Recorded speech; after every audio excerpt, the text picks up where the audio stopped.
It's time to rev up those engines. Big changes are coming to Indy Ball on this week's episode of the Indy Ball Report podcast.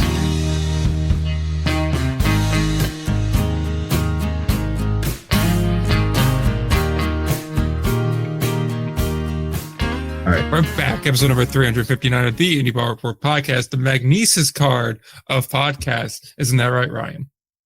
Yes. I don't know. Anyone out there that has a Magnesis card, or I guess had, how's that working for you now? And like, genuine, I'm actually asking this. If you did they have any promotional offers for Firefest? I need to know for me, or perhaps promotional events at Ja Rule. I'm curious. Good thing there's nothing major, like groundbreaking that happened this week. Like two very well respected, traditionally well ran franchises owned by like a family or individual for many years being sold to, I guess, an entertainment group. Good thing that didn't happen, right, Ryan? Yeah. Yeah, man. I feel bad already because I already know that I don't know exactly what I think of this. And when I tell you, I should have counted. I counted yesterday. I know 16 people texted me yesterday about it. And I'd say another 11 probably texted me today. And I feel bad because I said probably the same thing to everybody, which is I don't know what to make of it. Do you want to tell the people what it is we're talking about in case they're out of the loop? I suppose that'd be a good idea. So what happened on Thursday was a bit of a groundbreaking move. REV Entertainment, the same group that owns Cleburne and Kane County, among other things, most notably the Texas Rangers, of course. They purchased both Long Island Ducks and Schaumburg Boomers, two teams that I didn't realize were on the market, although admittedly, with Bolton's departure from his position with the league, Long Island getting sold isn't terribly shocking, I don't think, but even still jarring to see. And it's definitely outside their traditional footprint, which was more, Midwest, central U.S. They both got moved. They now have Long Island, King County, Cleburne, and Schaumburg in there. We know their sports management department's going to handle business ops for them. And that's the general thing here. They have other divisions too. They'll run some festivals and venues and things like that as well. But baseball teams are really like the main thing that we're going to focus on and care about because that's really the primary focus here. I know I've been working on my end to try and get a little bit more on it. And I'd be very curious for anyone that worked or works in Cleburne or Kane, how that experience has been. I would love for someone on that front to reach out to give me that perspective here. So far, I'm curious to see how this winds up working out. Yeah, I've been corrected. It's not private equity. But we've talked about what similar transactions could mean in the past. Negative side, I think our concerns have largely circled around the concern that it's not a local owner, and sure, they still might have local people in place, but that's always how it starts, of course, because it's easier than hiring a whole new staff. The fact that once you are not an intimate passion project of sorts, or just business, intimately owned business by somebody who is face-to-face with the community that they're in, there's the risk of a negative result that would not include the empathy or compassion that you'd like to see from a small business, locally connected owner, I'll say. And I'll say, because multiple people hit me up with they're not private equity. Neither's Andy Shea, brother. But Andy doesn't give a damn about your local community. He'll act like he does. He'll do things with the police. But when it comes time, he's like, oh, I'm going to lose money on this dumb idea. Cut all the staff loose we can. Cover up the fact that there was a mass shooting at the ballpark in Lexington and keep moving. That's the kind of thing I mean. You don't, once this is simply a business venture and you're looking for your return, that's where I start to worry, right? On the positive side, a large checkbook that can be relied upon is and add stability is always a welcome addition. That said, are they really jumping in on teams that were struggling financially? I'm not overly convinced in how well run financially Schaumburg was. That's a different conversation. But, they're not grabbing up, the Gastonias and pick struggling. I don't want to get a call out name by name. We just know Gastonians had trouble in the past. That's why I'm mentioning them. But they're not coming in here and saving struggling ball clubs. They're running not a formula, which it could be. They're running off a strategy that says if A is present and B is present and C is the environment, then D should be profit if we run it the way we think we need to run it. I also point out it doesn't feel like Cleveland's super successful either. So I don't know. There's a lot of thoughts here. And I make that last point to say, it's, the stability they're bringing is to organizations that either are already successful or should be, which fair enough. So speaking to somebody I know who knows Indy Ball really well and has worked on the private equity type side and currently is as well, there seems to be a belief, and these were the words that were said to me, which is the idea currently among the more optimistic business people regarding Indy Ball is if you are in the right situation, the reason that you cannot keep an Indy Ball team afloat is because you're bad at business.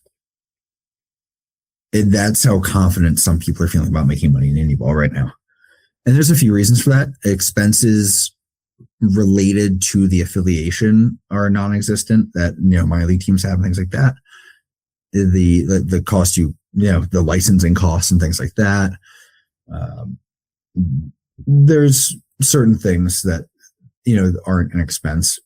I think that's a bit over optimistic. I do agree, by the way. I think Indy Ball does have unrecognized potential for profit. And I think a lot of it's held back by bad business decisions. Some of it being bad business decisions that have happened in the past and now kind of dug people into a hole where it's very hard to find the path out. But I think that is just interesting to note. And it is interesting when they say, this is something we're passionate about. It's not just for the balance sheet. It's not just a profit and loss item. This is something that we care about. You do want to point out, well, you are just coming around once it's become a popular philosophy that there's money to be made. Okay. Those are my disorganized thoughts on it. So I kind of look at it like this here. You have kind of two ends of the spectrum. Claiborne, which has its own issues. Staffing down there's always been a problem, so I'm not sure I could chalk that quite up to the way Rev does things.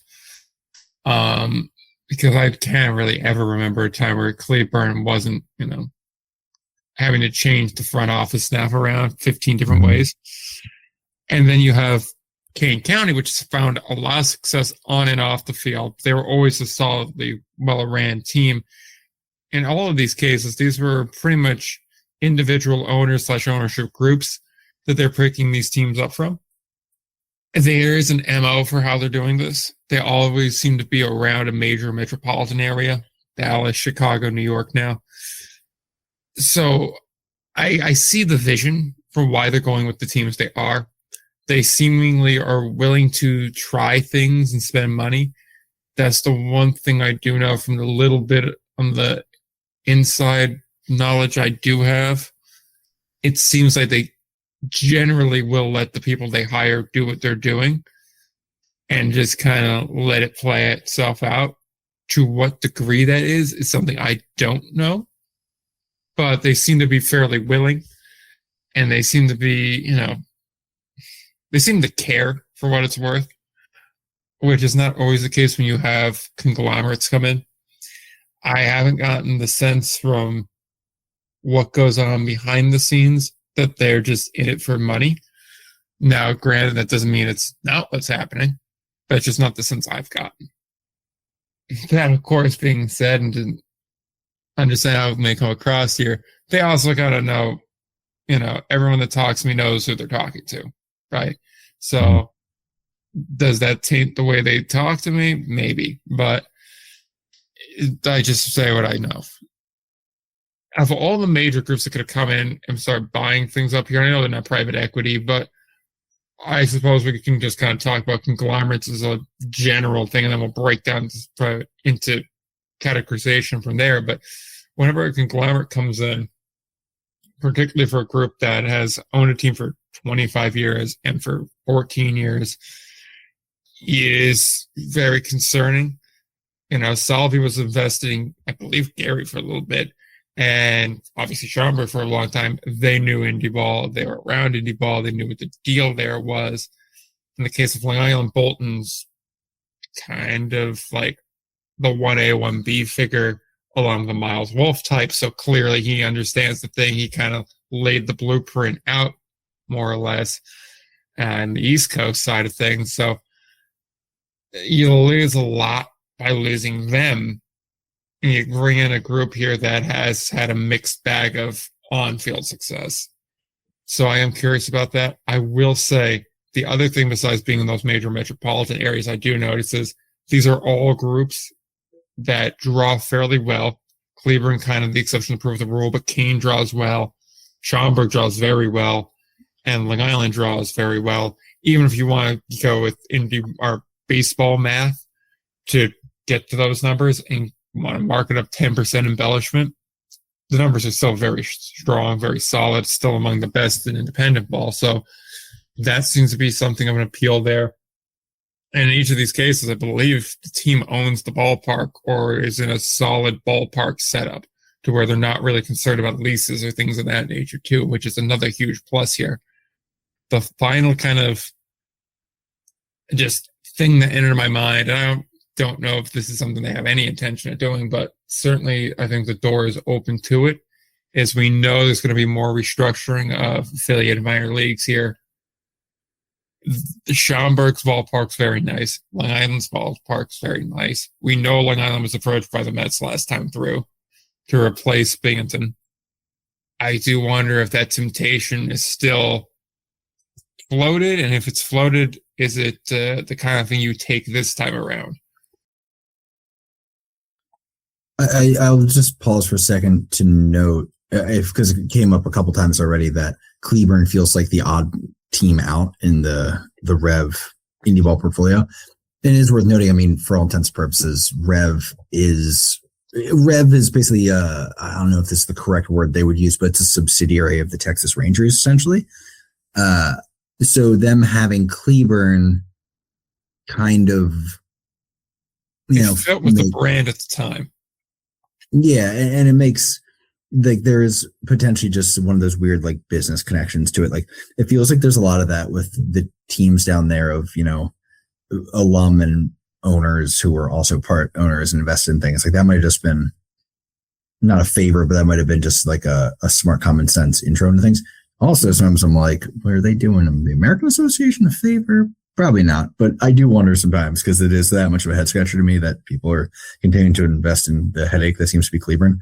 And that's not dumping on Cleburne, just like logistically it's messy and it's hot as hell. Like, it just feels like if I had to like jump into Indy Ball to run a team, I don't know that Cleburne's the one I'd be like, yeah, let's do that. Okay. So yeah, with that, I think, okay. I am very interested.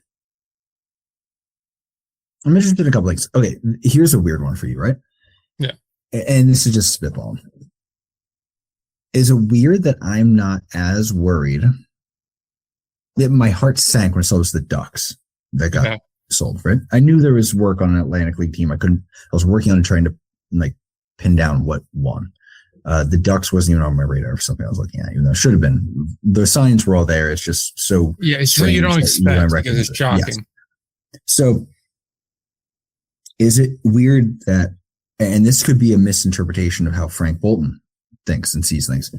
I do feel like the Ducks are, to an extent, like his baby. Not that they're that precious to him. Not that anything is that precious to Frank Bolton, in my opinion.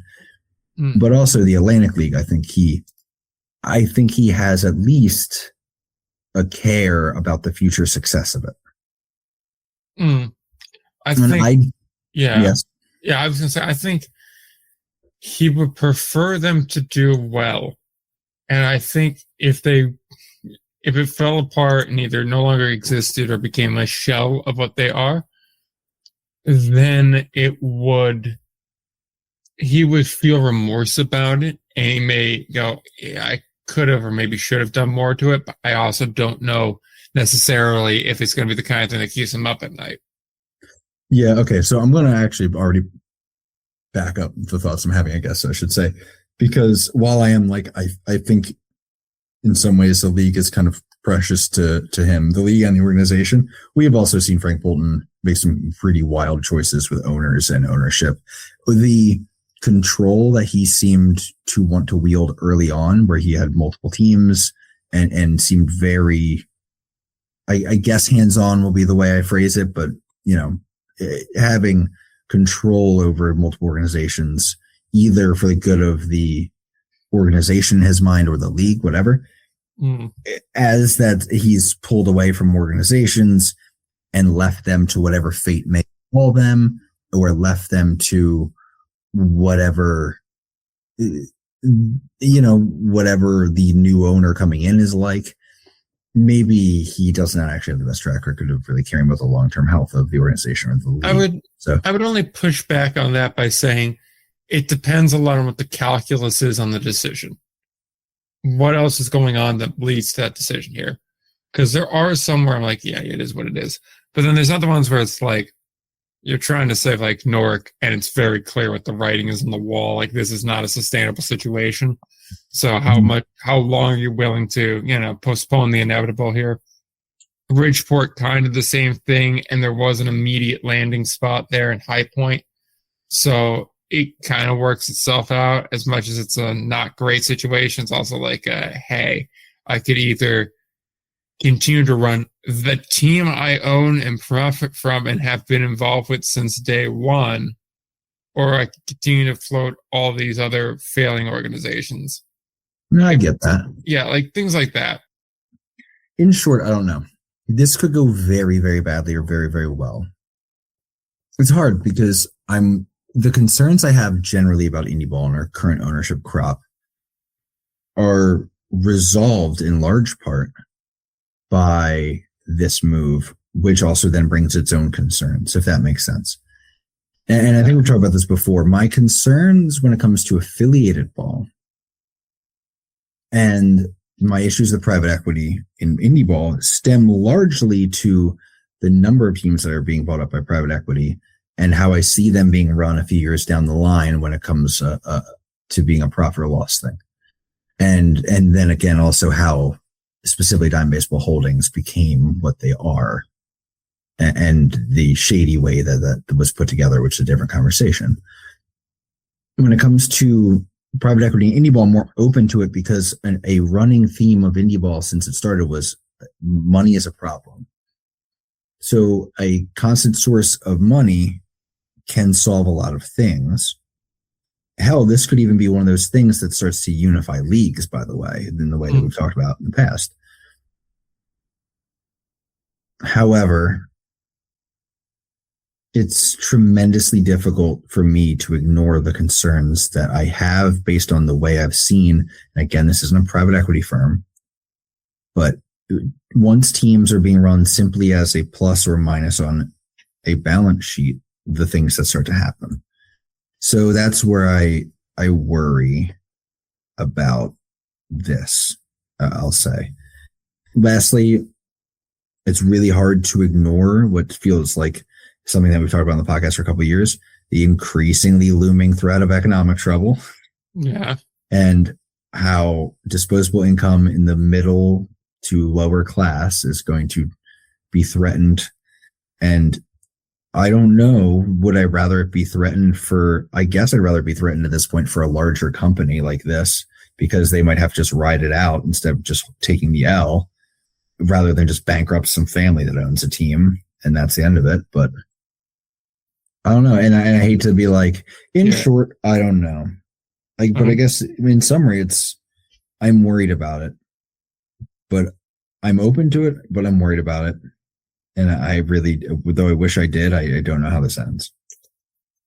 Two things. One, in some level, it's worse with an economic uncertainty because the obvious answer for a company is just like, all right, well, these are the most underperforming assets that provide the least amount of tangible value. Just hack them off, and whatever happens to them, throw the dead weight overboard, more or less, as opposed to a family-owned thing where it's like, conceivably, you could do something really stupid and risk bankrupting yourself to save it, but if you have more of an emotional investment into it, you're probably willing to invest more than you should into it, like a sick dog. But the flip is, yeah, you do have more of a resource pool to keep everything afloat here. The second point that I wanted to get to with you, would it be a fair summary? Would it be a fair summary of your thoughts to be, you don't see the highest of ceilings here, but you see how low the floor could be? Yeah, I think there's something to that. Okay. And again, that's from just conversations I've had. And again, yes, they're private equity owned, but again, my issue with private equity isn't the concept of them necessarily. It's the concept of running a team for the purpose of profit, which I know everyone does to an extent, but the purpose of profit with a lack of the connection to the people. And of course, but they have the connection to the area and they do care. Okay, yeah. I mean, that's what everybody says. That's what Grand Junction's owner said. And then he bailed out of Grand Junction and after holding the town hostage for $100,000. That's what Dime Baseball Holdings has said to some of our friends, like those in Pearl, Mississippi, like, nothing's going to change, whatever. And then once they want something they don't get, or once they start taking a loss, it's up in the air. So that's where I worry. And look, there are other teams like that now. I mean, we see it all the time with owners who are like having issues with the city, and there's discussion of like funding ballpark renovations, whatever the case may be.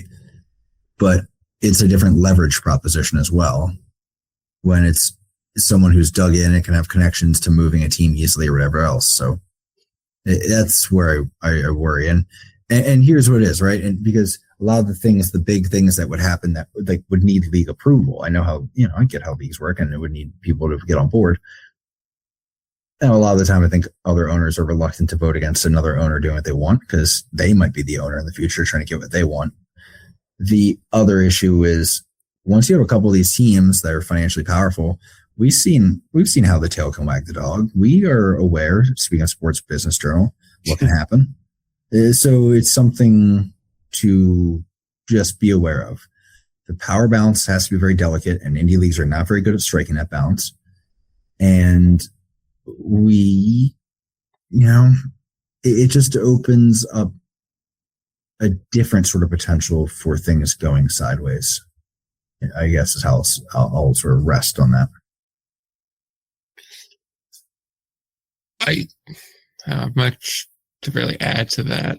Yeah. So much of it's wait and see, but I do wonder what's the next team or the one that's most vulnerable to it. And this is complete speculation, mind you, through this part here, but I wonder if a team like the Boulders is in that range. Riley just went AAA, although he really wasn't involved with the team last year, per se. And he was part of the ownership group. I think more of a lesser owner than major, but they have a stadium situation figured out. Their attendance isn't bad by any stretch here, although I do believe embellished a bit, but still. They're in a desirable location. It checks a lot of boxes. There's growth potential there. Underrated but valuable is that stadium. The physical stadium itself is located near highways and local roads, and it has a parking setup there. And there's underutilized space in stadium as it is. It's essentially move-in ready, and you just threw turf down too. So you took out your whole groundskeeping expenses. I could see it being appealing from that perspective. I also think Indy could offer to make it move for all the reasons I just said. The sheer potential of it and the fact that I think they're doing fine monetary wise tells me they're not really actively looking for anything. Plus, the stadium situation, I don't recall if that's privately owned or if it has something to do with local government. I know when it was getting built, it was a whole mess. But more than that,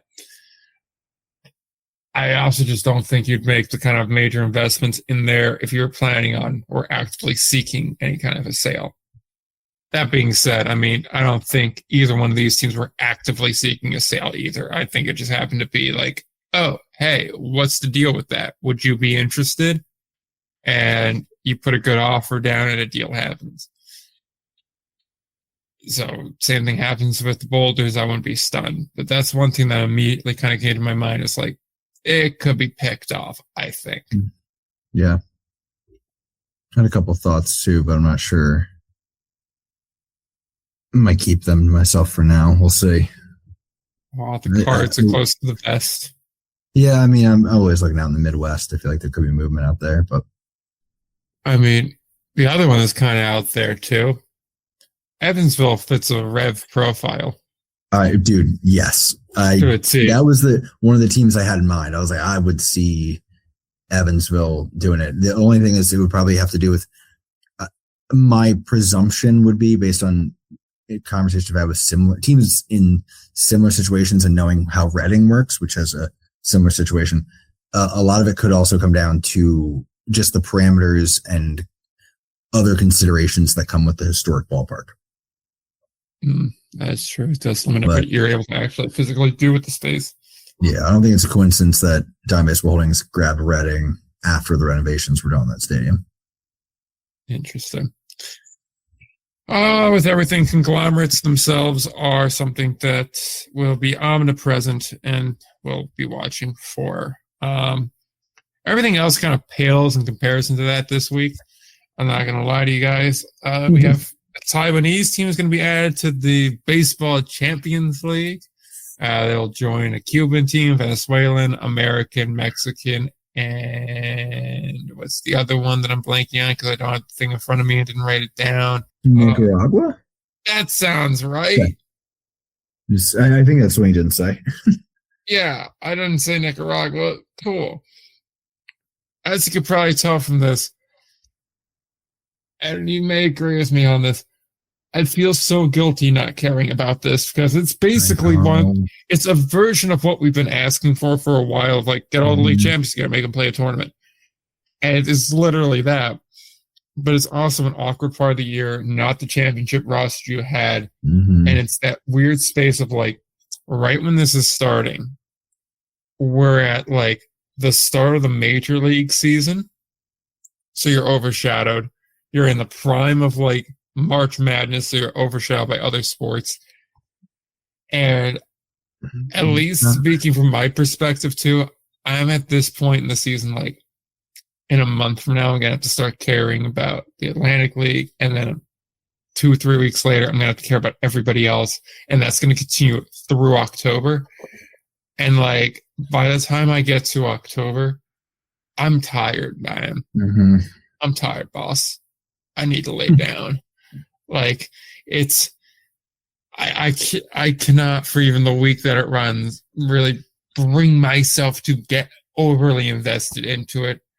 And the fact that it's played in Mexico, time zones are a thing, and it's just like, I don't really care enough to get overly involved in it. And the fact is, I only really care about whoever the American Association sends. I don't care about any of the other teams. So yeah, it feels, again, I feel gross because it's so close to what exactly I want. I love the concept. It's one of the things I love about international soccer and like global soccer leagues. It's, you know, like the Euros or whatever, where it's multiple leagues and multiple countries all playing against each other. I think it's awesome. It just every detail of this feels like it's, you know, every detail that comes together, right? There's a few different things it could be. And I feel like the least exciting option for each detail is what we have. It's the preseason after like the season where teams won, if that makes sense. Like, Mhm. they didn't just win and then they move on to the tournament, and I understand why. Again, I understand why on all of this stuff, because the logistics are difficult. Yeah. And that's why I've said maybe consider mid-season stuff, but that's a different conversation with its own awful logistics. The fact, it's just like, even wrap your head around it. It's like, okay, say I'm a King County fan, right? And I'm local, and it's like, oh, my team is playing in this thing, which, that's right, probably got mentioned back around the time that we won the championship. Now I'm checked into this. We're in it. We're playing those international teams. Very cool. But like, all the games are in Mexico. There's not like a home game or anything to that. Again, I understand why. Like, I understand all of that, but understanding why does not mean it is not an issue. And again, especially this year, they're starting this thing, like 7 days after the World Baseball Classic. Like, homie, it's going to pale in comparison. There's just no way to get up for that. And I feel so bad. I feel so bad. I want to so bad. And I don't want to discourage this. And we've said this, I feel like, last year too. I don't want to discourage this. I like where their head's at. It's just, I'm just not interested. You know what it's like? It's almost like going to a restaurant that you enjoy going to, but you're just not in the mood for that. It's going to the Chinese place that you really like, but you're in the mood for Italian. So it's like, whatever I get here, I'm just not going to be into. I'll eat it because it's there. But like, I didn't really want this today. Yeah. And again, I feel bad because, like you're saying, it's like 70% of what I want. It's pretty damn close to what I'm asking for. But it's not what I'm asking for. Yeah. But I don't want to discourage progress towards what I want because we're close. This isn't like we're 10% on the way there and it's like, okay, well, we're not anywhere close. It's like we're zeroing in. We're seeing the light at the end of the tunnel. So it's either we're near the end of the tunnel or it's a train coming to hit me. I'm agreeing with the part of, yes, I like this idea as a concept is closer to like what we want. Though I will also say, I mean, this is the third year of this. It hasn't really gotten closer to what we want. So like, the idea existing is closer to what we want, but the idea itself isn't working its way to being more desirable. It's just sort of there. I don't know. I want to be so into it, and I'm just.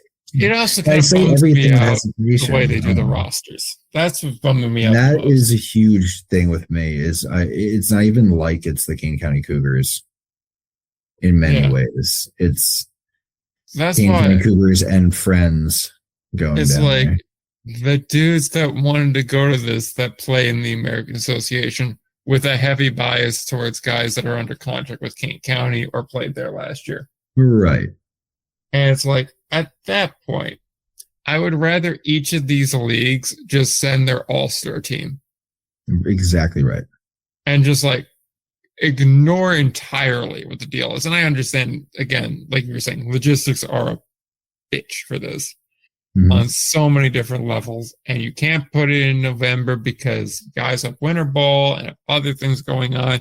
You can't put it close to the start of the season because you have training camps and people getting in, and you still got to work out visa things too. So you can't have that added on. You got to put it in March because you put it in February. Some guys that may have otherwise went aren't going to go because they may be having a major league invite or still be in minor league camp before they get cut and then signed to this. And I'm like, I understand that. I get it. But like, damn, it's still disappointing. I know, and the thing is, I think I know how to explain this now. At least, is where I'm at. Is I'm disappointed, and I'm disappointed, and I'm not interested, and I'm disappointed that I'm not interested. However, I hold none of that against the teams and leagues involved. Like, a lot of the time, if there's like a dumb idea and I'm like, dude, like, what are we doing? And I'm annoyed. Like, I am seeing the uphill battle being fought, and I feel for them and I respect them fighting it. That said, that doesn't mean that I am going to watch or care about it. Like I'll throw it on if I find it interesting, but I don't know. After a week locked in watching World Baseball Classic, I'm not sure how, into it I want to be right before the season starts. I'm locked in for like 6 months of watching baseball. That's the thing. Baseball's a long season, which is both a good and a bad thing. This is where it's kind of a bad thing, where it's just like I'm trying to really get involved with it.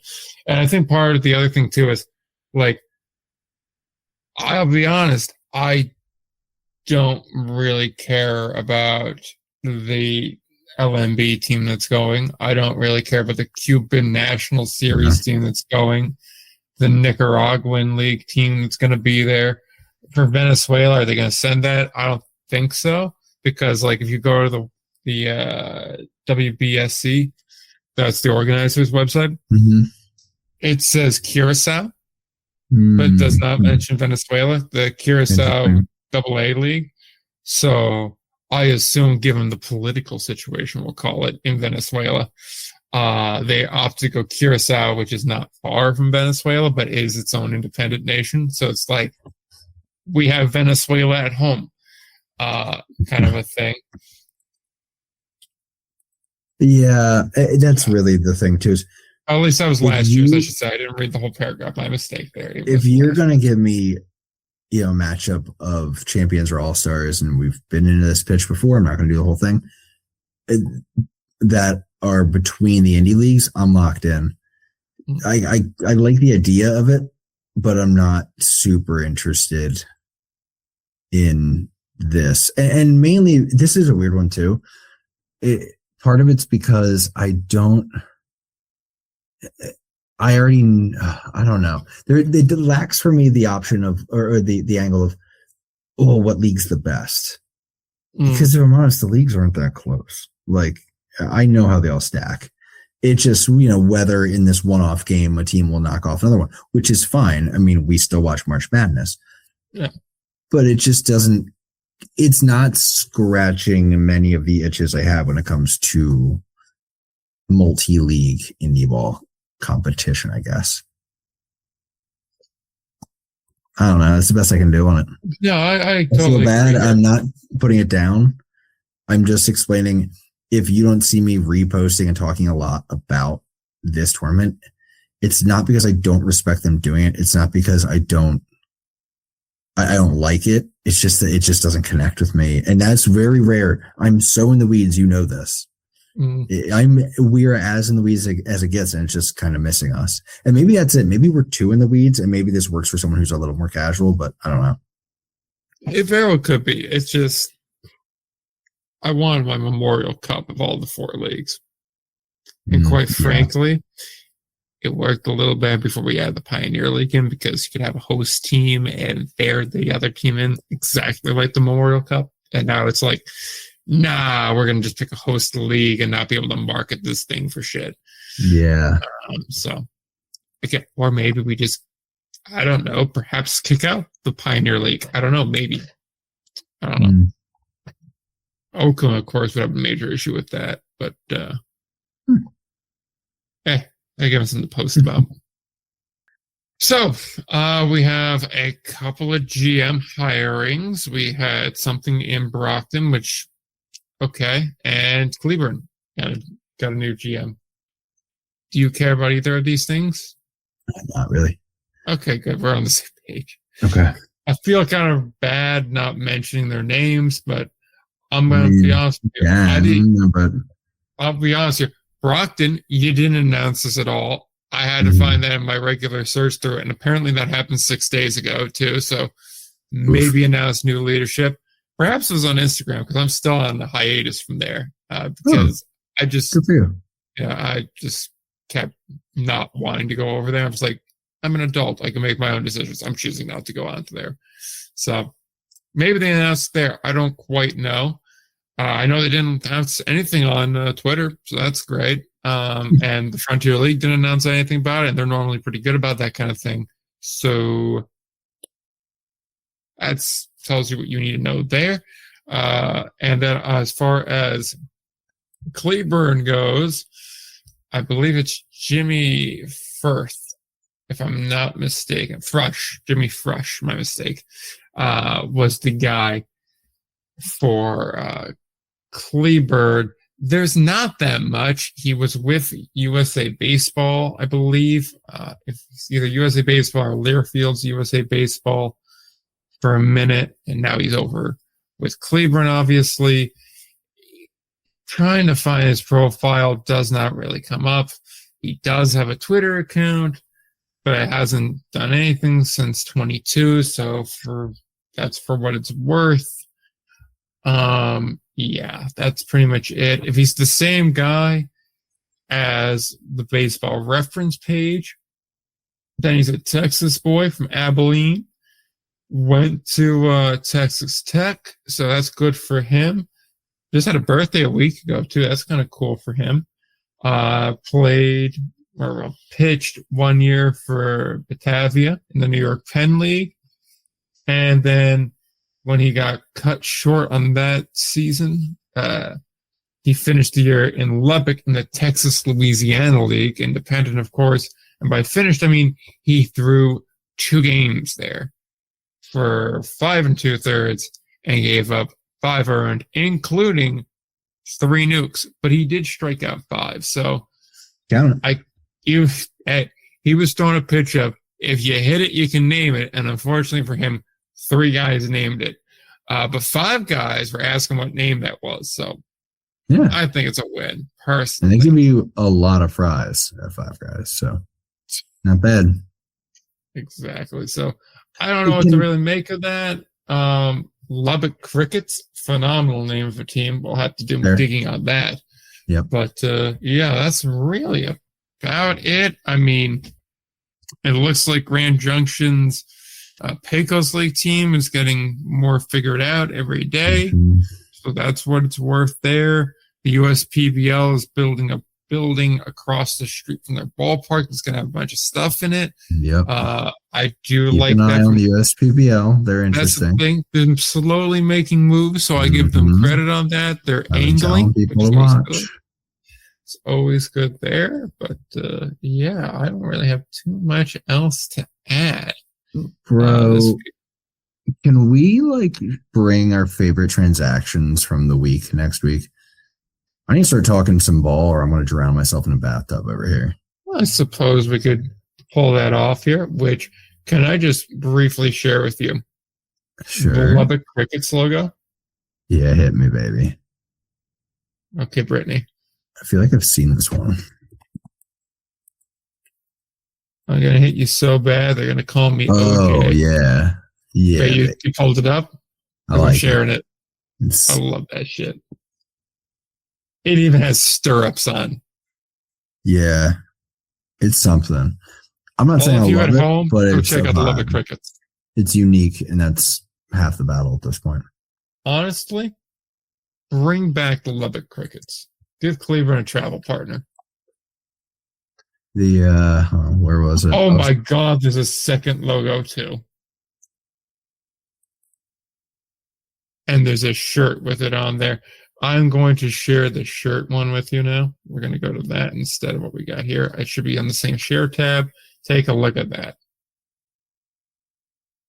Oh, that's beautiful. Do you need this $45 t-shirt? I do not. Okay. This has been a great week. That's really uplifting too. I know. I feel so bad because I knew when I saw the 2 news stories in a row of talking about the REV Entertainments thing and the whatever, the tournament coming up.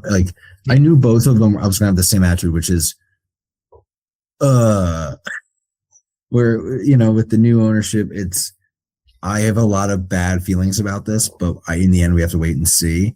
And the other one is I would love this, except I don't, and I'm sorry. It's just 2 very things, and that is the entire episode. I'm really sorry about that. I feel terrible. I'm so sorry. I mean, it's gonna happen there, but off-season episodes. But hey, we're getting toward. We should start doing some league recaps or league previews or something. We'll be talking ball soon. We're gonna get some more people back on the program too. Start getting that cooking again, and we'll see what happens. Uh, the since we're talking obscure baseball ones, the Shenandoah Huns were in Shenandoah, Pennsylvania in like the late 1800s, mid 1890s. They jumped in the Pennsylvania State League. The Huns were previously known as the Shenandoah Hungarian Rioters, and it's just beautiful. And I forget necessarily the origin, but I think it had something to do with like a labor dispute that happened there. So beautiful. I could only imagine what the World War I propaganda signs would look like at that ballpark. Oh, they must have been out of pocket, man. Of course, the team disbanded in '95, so we'll never know. But yeah, things came up. Look, those folk songs weren't going to be written without some dead men in the mines. So someone had to get in there. And as we all know, the children yearn for those mines. So the Hungarian rioters yearn for the mines. So how's your throwing series going as we've reached the plug portion of this program? Yeah. So episode 1 of my 100-day prep, my 100-day run up, whatever we're going to call it, to the Frontier League tryout. Episode 1 is live. It went well, seemed to be very well received. And then, so I recommend checking it out. It's like 15 minutes, so it's not a long one. And episode 2, I think, is going to be even shorter because I'm still figuring out what it is that people want to see filmed.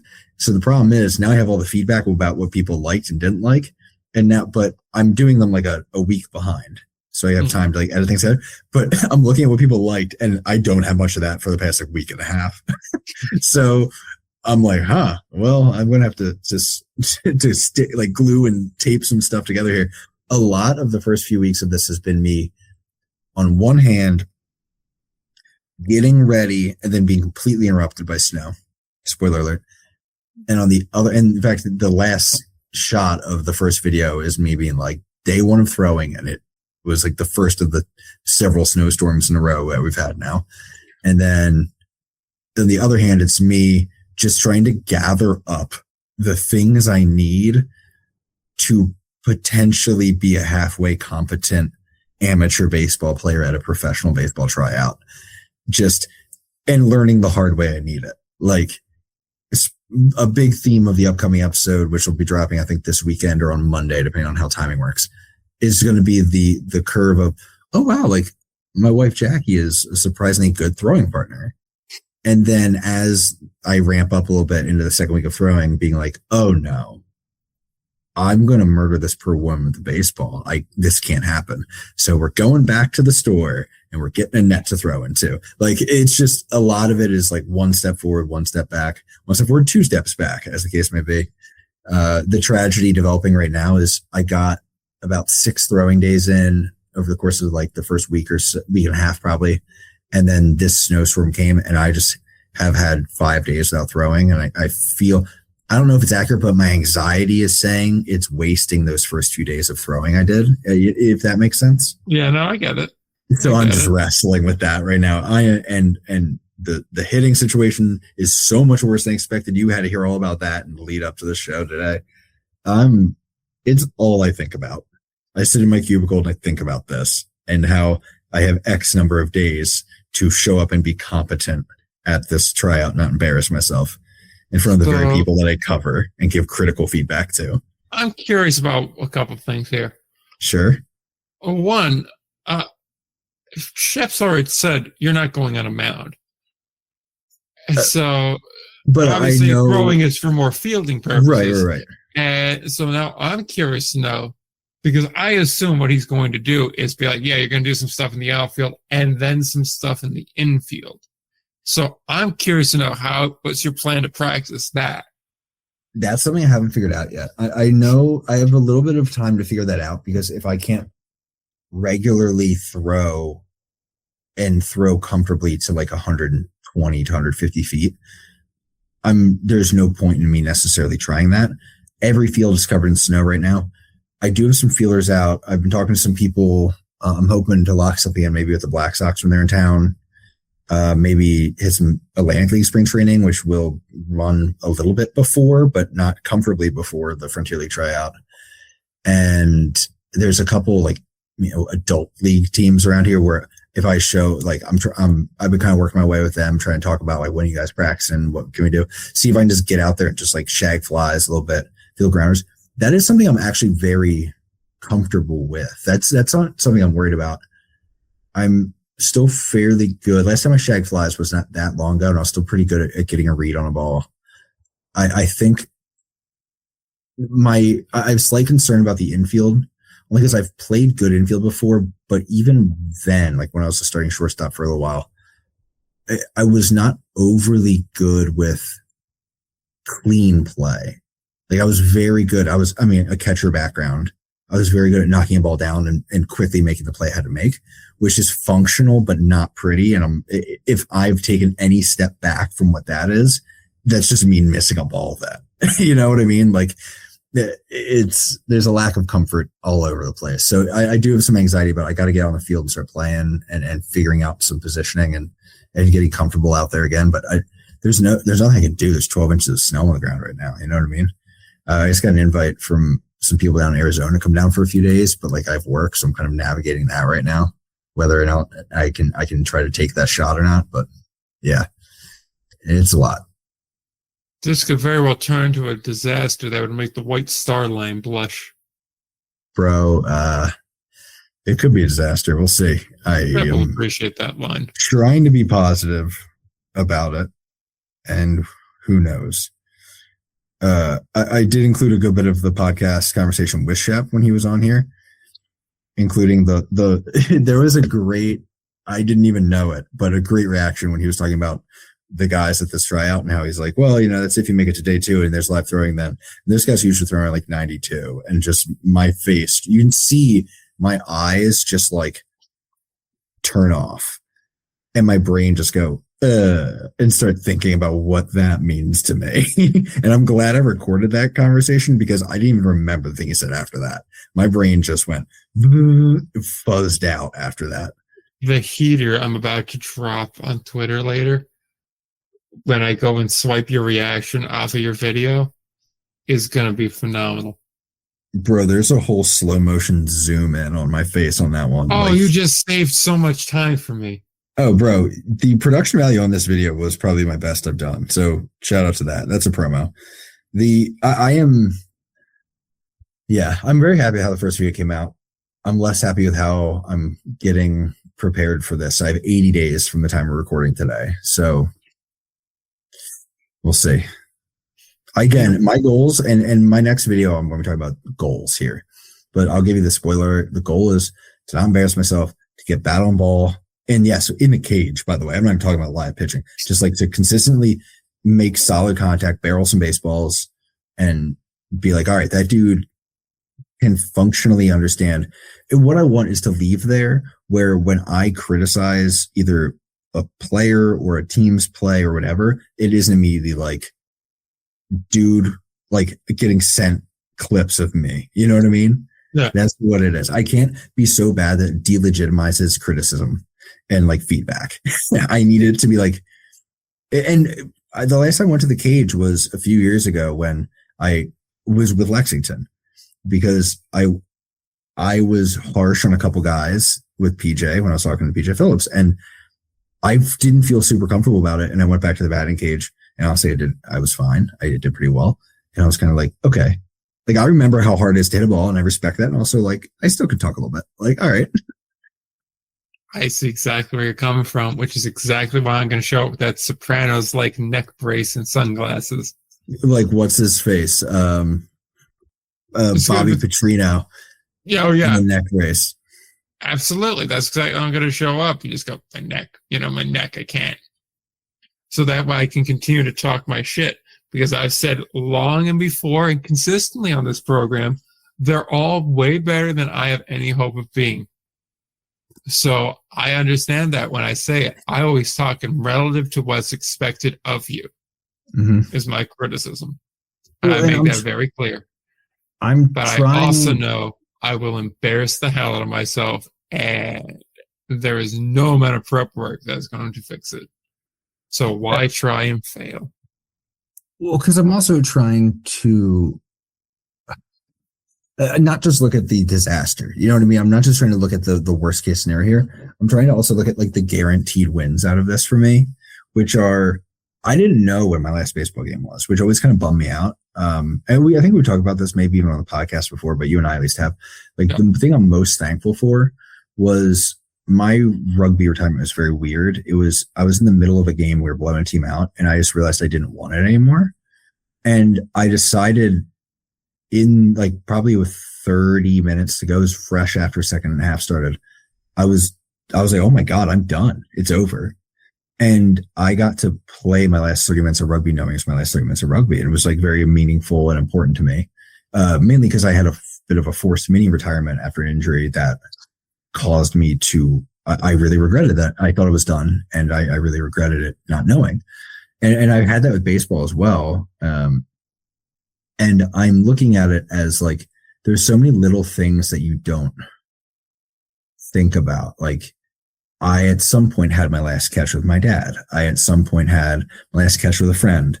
And I at some point had the last time, knocked the bat weight off and had that like little bit of like that punch of like, not even anxiety, but like nervous energy, knowing that you're going up for an at bat. And like, that's so cool and so unique. And you really only get that in many ways with baseball. And I get one more of those now. I get one more day to be nervous going in to take some swings. And I think that's really cool. So I'm trying to like view it that way. And at the same time, know that at some point, even though my hand doesn't really want to do it anymore, I am going to try to chuck a couple knuckleballs.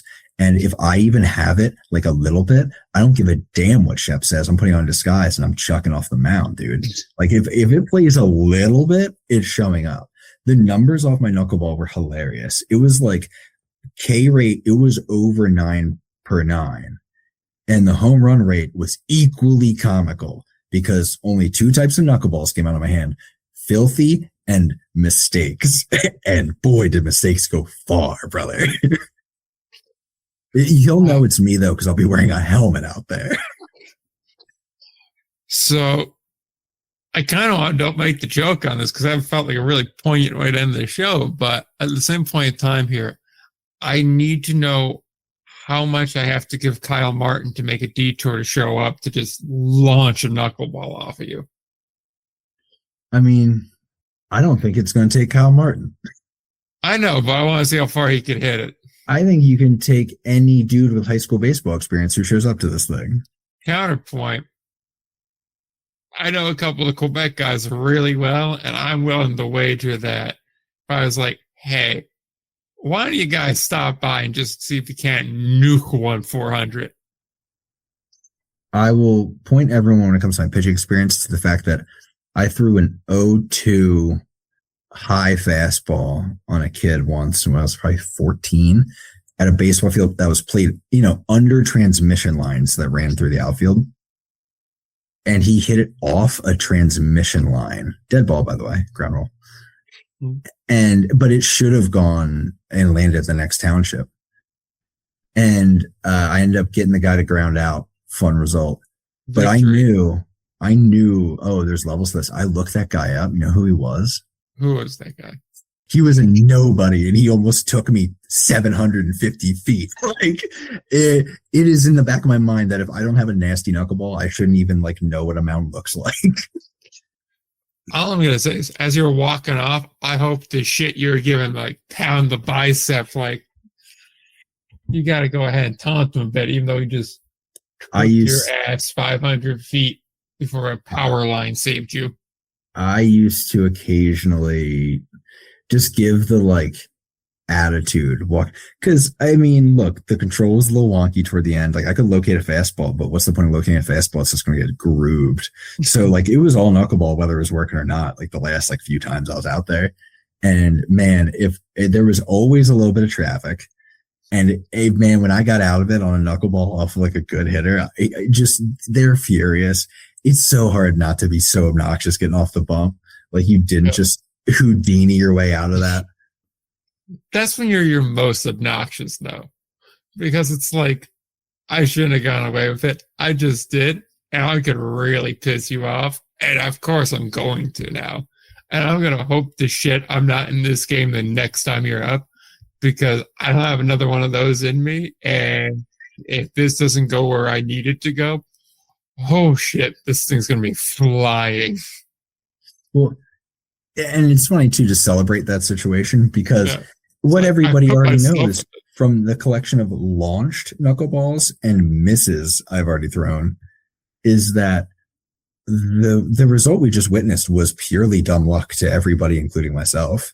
Yeah. Like, that was just good timing that it happened to work out that time. Like, it is the same as, you know, an offense that gets a bunch of hits in a row, or it gets a bunch of hits in a game, but they don't get them in the right order and they end up not scoring runs. I'm going to have X number of good knuckleballs thrown. The question is, will it happen in a good enough order for me to not walk everybody or give up a ton of homers? Like, I think life. that'd be Could be great. fun. It's the thing that we've totally lost the plot here. Yes, sir. That was a great week. We ended on a bit of a higher note. I think You that's a did. success for us. So, yeah, you can find Ryan's stuff, Indy Ball Nation. You can find my stuff, Indy Ball Report. And, Thank you. you know, you could show up to Cleveland and, well, Avon technically, and watch just the absolute disaster. In fact, the last time we saw a disaster this bad was when Twitter got taken over by a South African. Because let got me tell nothing. you how much I am pissed off that I can't find people I'm trying to tag right now. It's still running better than TikTok is these days. Well, I'm glad to see TikTok dying. Yeah. I don't use that one. This one I do use. It's about me, Ryan. I thought you would have figured that out by now. Insane. Happy for you though. You shouldn't be. Until next time, don't forget to play ball.